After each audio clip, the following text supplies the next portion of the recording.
Hi and welcome to the video. This particular flight was meant to have taken place the day prior, but unfortunately severe weather at JFK resulted in my inbound flight from LA being delayed to the point where I missed my connection with BA. As it was the final flight of the day, that resulted in an unplanned overnight stay at the Hyatt Regency in JFK Airport. I want to give a shout out here to Rich from BA Holidays. Rich was the duty manager on the night of the disruption, and I'd been in touch with him by email whilst I was on board my American Airlines flight from LA to JFK. Rich responded within 7 minutes of me sending my email to the out of hours contact address, and while we were hopeful that I would still make my onward connection, Rich proactively held a seat for me on one of the flights of the following day. He also told me that I would be able to book a hotel if I was stranded and that BA would reimburse me. I'm really grateful that he did this, because by the time I got across to Terminal 7 from Terminal 8, the BA ground staff that I was able to find in the terminal weren't particularly helpful. They just directed me to go back to Terminal 8 and speak to American Airlines. Now, while it is true that American Airlines would have been the responsible carrier and should have sorted me out with any onward connections and hotel rooms, it's important to note that this was close to midnight on the day in question, and when I'd come through Terminal 8 it was an absolute zoo with dozens of cancelled flights and thousands of passengers in the same position as me trying to get hotels and onward flights sorted. So I was really grateful to that service that BA Holidays provided, and it was an absolute lifesaver. Now, I did opt to get booked on the first evening flight of the following day rather than the first flight, which would have left at 7:55 AM the following morning, and the reason for this was otherwise I would have probably had 3 or 4 hours in the hotel and had no chance to really rest. Been a very long day at this point, and I opted for a good night's sleep, which I got, and then heading on at a reasonable time. So I hope you enjoy the video. Thanks very much for watching. If you do enjoy it, please remember to leave a comment, hit that like button and subscribe for new videos. Let's go!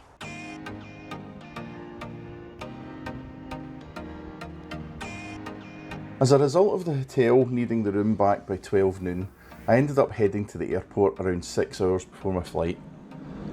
After managing to find someone at the BA desks to check me in, I headed upstairs to the lounge, and as the BA lounges didn't open until 3 o'clock, I took the opportunity to try out the Alaska lounge for the first time, which sadly had been closed during my last visit when I was travelling on Thanksgiving Day in 2021.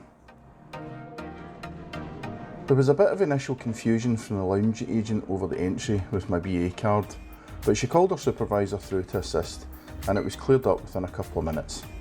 Thank you very much.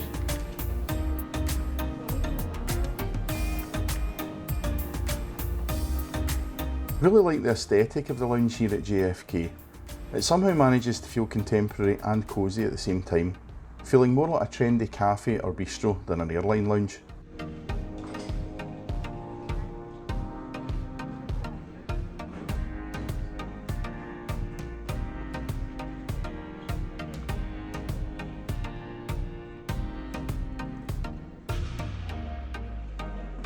Having a quick look around the lounge, it has ample seating throughout, although I can imagine it would get busy at peak times. Snacks were available in the form of Alaska's iconic pancake machine and a small self-service buffet which was set up with some basic breakfast items.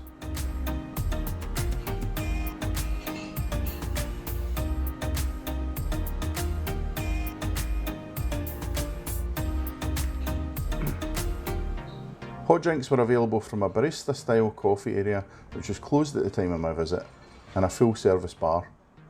Generic brand beer, wine and spirits were available for free, with a charge for premium brands. You could also order from a small hot food menu at the bar, again for a fee. But by far and away the best feature of the lounge is its views out towards runway 31 right. After I'd settled into my seat, I was feeling quite peckish, and since nothing in the buffet particularly appealed to me, and I wasn't feeling brave enough to try the turkey sausage lasagna soup, I opted instead for a couple of pancakes. These were a lot nicer than I was expecting.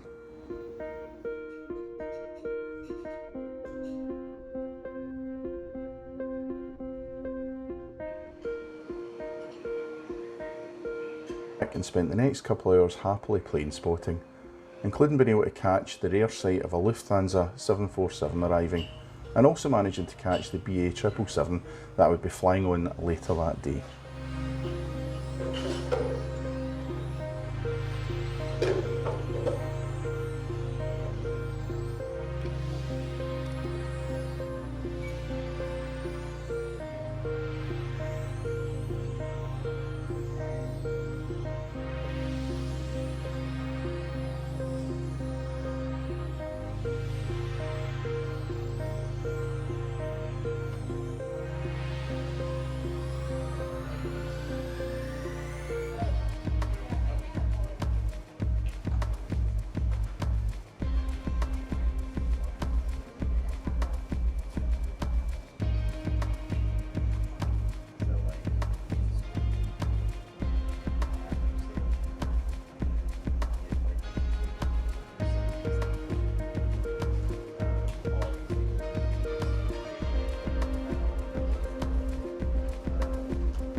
With BA planning to move their operations to Terminal 8 at the end of 2022, I'm not sure when or if I'll have the opportunity to visit this lounge again, so I was really glad I'd been able to on this trip. However, nice as it was nearly time for the BA lounges to open, and a rare visit to the Concorde Room awaited.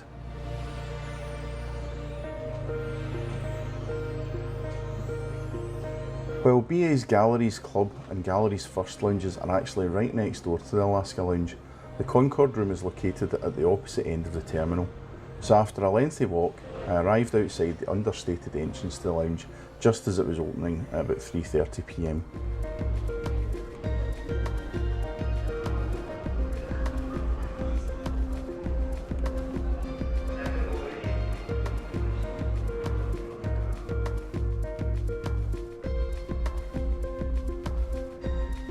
The lounge agent was really helpful, and after scanning my boarding pass, she explained to me that the dining room wouldn't be open until 4:30 PM, but I could order anything I wanted to drink from one of the wait staff. Unlike the Galleries First lounge, which is accessible by BA Gold and One World Emerald members travelling in any class, the Concorde Room is reserved exclusively for customers who are actually flying in first class. Previously it catered for up to 100 Concorde passengers travelling to London before BA stopped flying that magnificent aircraft in 2003. As you'd expect, the lounge has an understated elegance to it, from the wood panelled entrance and plush couches throughout to the grand piano and private dining area. There's an abundance of space throughout the lounge, and with a maximum of 8 first class passengers on each of BA's 5 daily flights from New York, you'll never struggle for personal space. With the exception of the far corner of the lounge, which overlooks gates 1 and 2 where Concorde used to park, the lounge is sadly lacking in views, and it's the only downside of this lounge.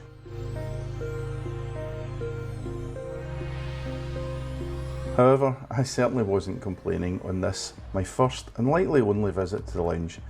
Instead, I settled back in my seat and enjoyed the first of many glasses of LPGS ahead of the dining room opening. It'll be a sad day when BA close this lounge towards the end of 2022, as they'll be relocating their flights to Terminal 8, which is also used by American Airlines, with their new joint operation promising smoother onward connections for BA customers and a selection of new lounges for their frequent flyers. Once the dining section opened up, I settled into one of the booths and had a look through the menus.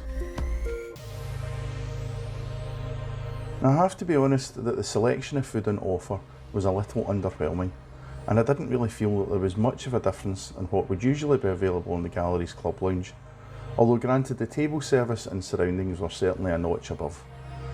There was, however, a fairly good selection of drinks available, along with some cocktails by Mr. Lion, and although it wasn't listed in the drinks list, I opted for another glass of LPGS, which was poured at my table.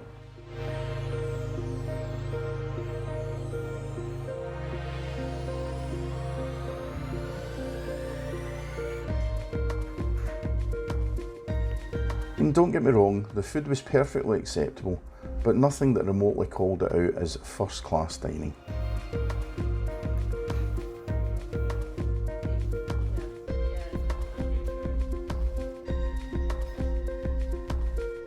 With dinner finished, my time in the lounge had sadly come to an end, so I decided to take a leisurely stroll along to Gate 5 where my flight was departing.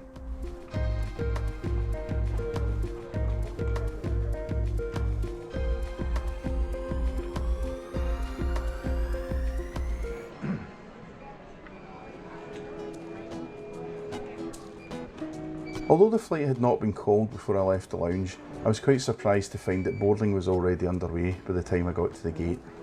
But as there was no queue, my pass was quickly scanned and I was on my way down the jet bridge without delay.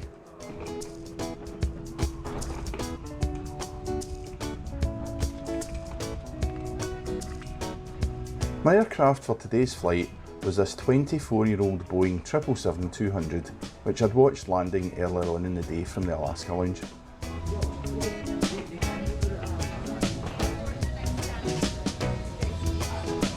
Upon arriving at door 1L, I was greeted by the in-flight manager, Alex, and shown to my seat in 1K, and told that one of the crew would be over to speak to me once I had settled in.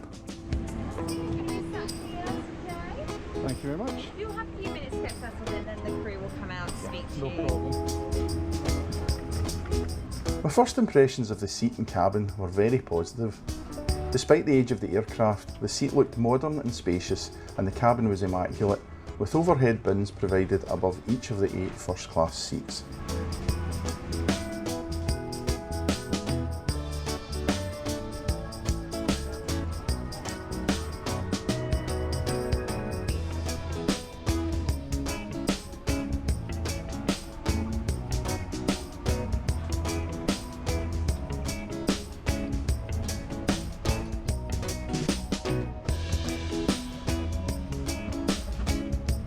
It's worth noting that seats in the first row have a slightly larger locker at the side of the seat, which came with a clothes hanger inside and was large enough to accommodate my rucksack and would easily take a standard size roll-on.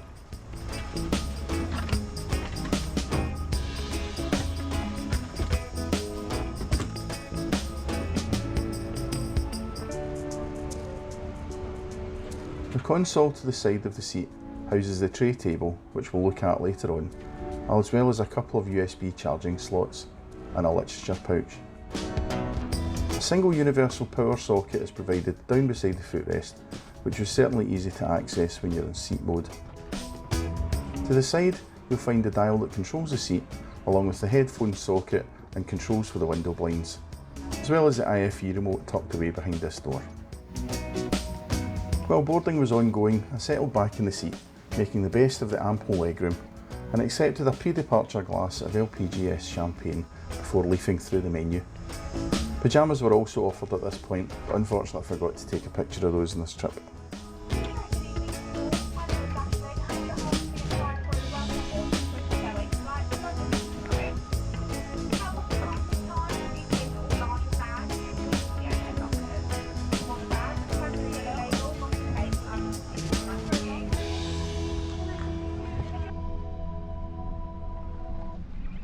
With the doors closed and boarding complete, we pushed back from our gate and began our lengthy taxi to runway 24 right.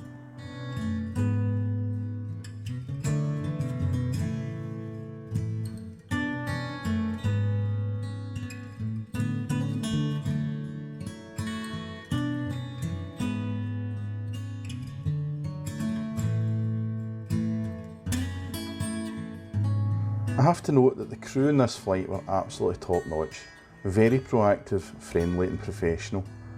Our cabin crew member Celine looked after the right hand side of the cabin for most of the flight, while our colleague Richard looked after the left, and they really were both stellar examples of the best that BA had to offer.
As we climbed away from JFK, we were treated to some views of the iconic Manhattan skyline in the distance.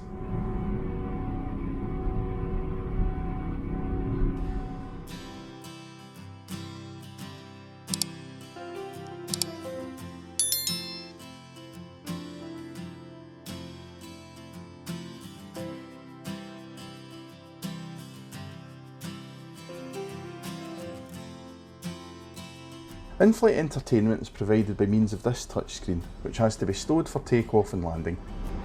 BA have a good selection of movies, TV shows and music to keep you amused for the flight, but I found that the touchscreen was a little bit unresponsive, often requiring a couple of attempts to get it to what I wanted to do. To be honest, I found myself using the remote most of the time, simply to save me reaching over to the screen, particularly whilst the table was in use.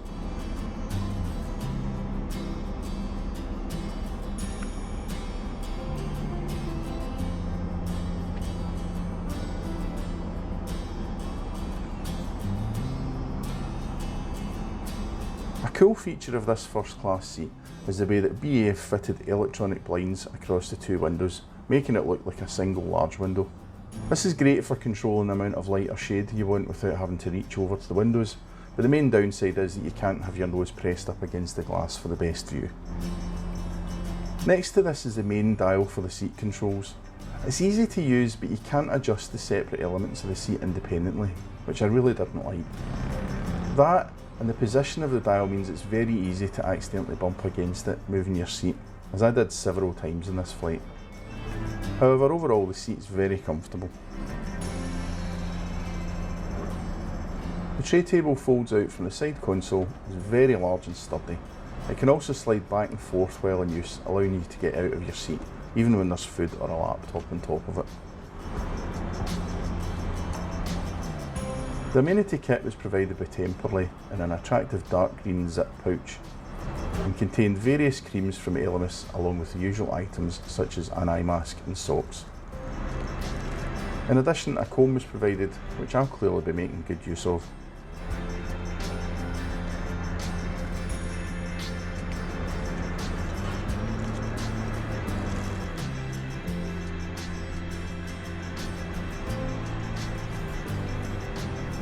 I decided to make use of the noise cancelling headphones supplied and watch something on the IFE while waiting for the dinner service to start, choosing the classic All the President's Men, while some of my fellow passengers were clearly more focused on maximising their sleep on board.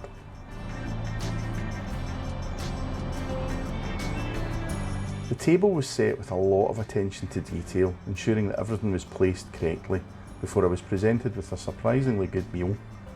The beef carpaccio was delicious and just melted in the mouth, and the beef cheeks were extremely tender, falling apart with a simple touch of the fork. The only thing I wasn't convinced about was the side of carrots and lentils. I felt that the main could have done with some sort of potato or other starch with it.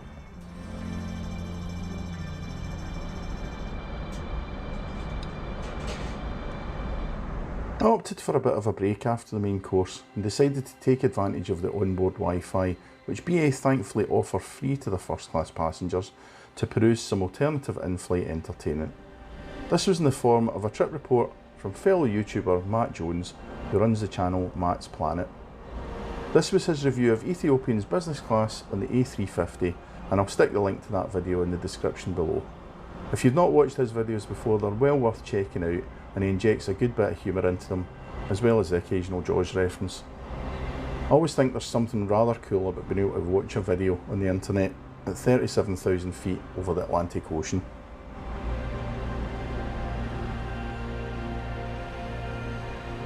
The one area that dinner was really let down was with the dessert. Whilst the menu offered the option of a strawberry tart or ice cream, the only option available was the vanilla ice cream or Lindt truffles. In no way is this an offering worthy of first class. Even the sundaes I've had recently on board American Airlines in business class were far more generous and tasty, with a choice of hot sauces, toppings and whipped cream. With dinner finished, I put the seat in bed mode and managed to get a couple of hours rest thanks to the white company bedding and mattress topper provided, waking with around 2 hours left to go. As soon as the crew saw that I was up and about, the excellent service continued, with my breakfast order being taken and once again delivered with the same attention to detail for place settings. I opted for some breakfast pastries and some items from the traditional British cooked breakfast. For an airplane breakfast it wasn't bad, but I think breakfast is always a hard meal to get right on board a plane.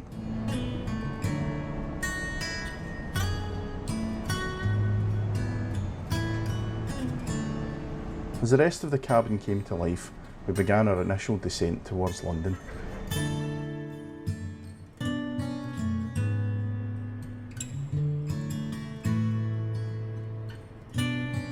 As we began our final approach from the east towards runway 27 left, we were treated to some spectacular views over central London as the sun was starting to rise.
After touching down, we had a relatively short taxi to gate 61 at the Terminal 5C gates, which is literally the furthest point you can be from the main terminal without using a bus gate.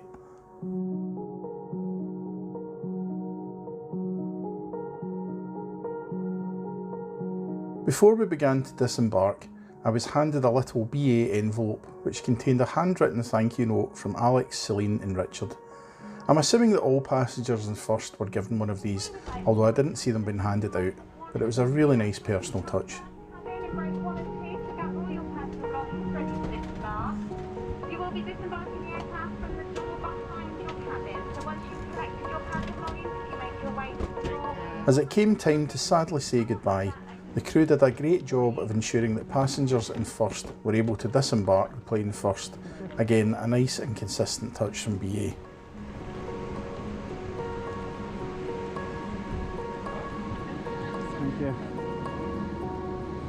Thanks to a solid onboard product, good food and above all a truly fantastic crew, I have to chalk this up as my best ever flight in over 40 years of flying, and I truly hope to get the chance to fly in BA first class again at some point.